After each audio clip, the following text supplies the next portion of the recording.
Is Intel in trouble?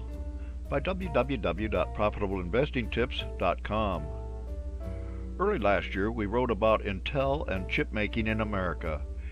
Intel seemed poised for a turnaround. Congress passed legislation to help chip makers bring production back onshore in America, and Patrick Gelsinger came back to Intel and was in charge.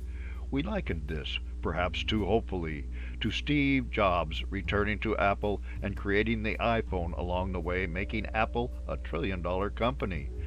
Now, as noted in a Bloomberg article, Intel's comeback may be farther off than they might have wished.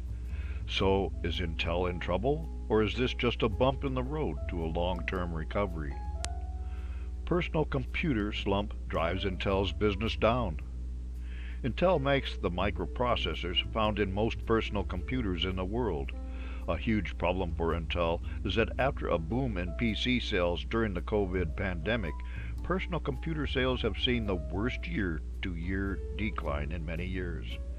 Part may be that people bought early during the pandemic, and part is probably that a new personal computer is low on the shopping list as inflation makes people start to prioritize their purchases. Intel is also a leader in making chips for computer services, but has had problems rolling out newer product lines and has lost ground to competitors. Intel gives its worst forecasts ever.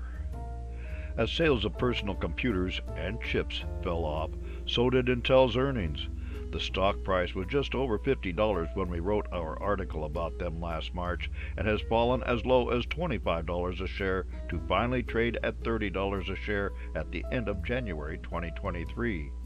Intel management has been frank about their troubles and forecasted a slower than hoped for recovery.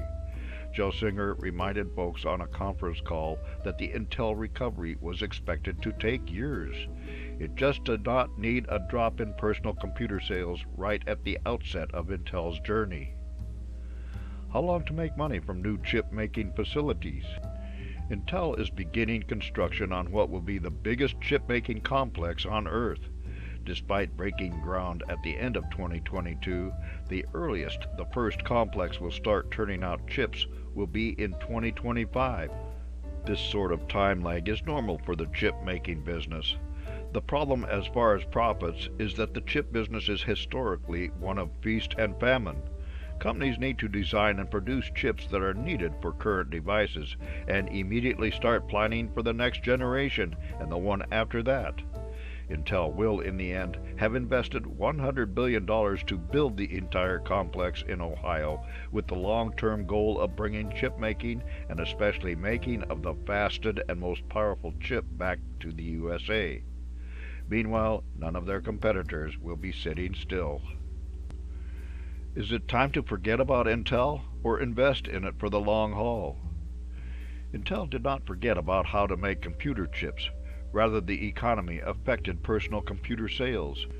Intel is not just down because of its own issues, but also because of the economy and the larger market when it has fallen due to the Fed raising interest rates. A reasonable parallel to Intel at this point might be found outside of the high-tech chip-making arena.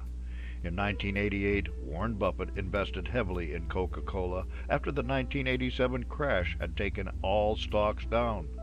Buffett adheres to the intrinsic value approach to investing. This is where the investor looks at a company's likely forward-looking cash flow over the years to decide if it is a good long-term investment.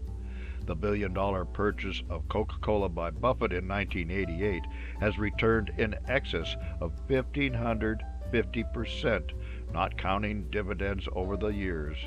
Intel will not go away, and it will weather any number of storms, making it a favorable long-term investment, especially at currently depressed prices if you adhere to the Buffett approach. For more insights and useful information about investments and investing, visit www.profitableinvestingtips.com.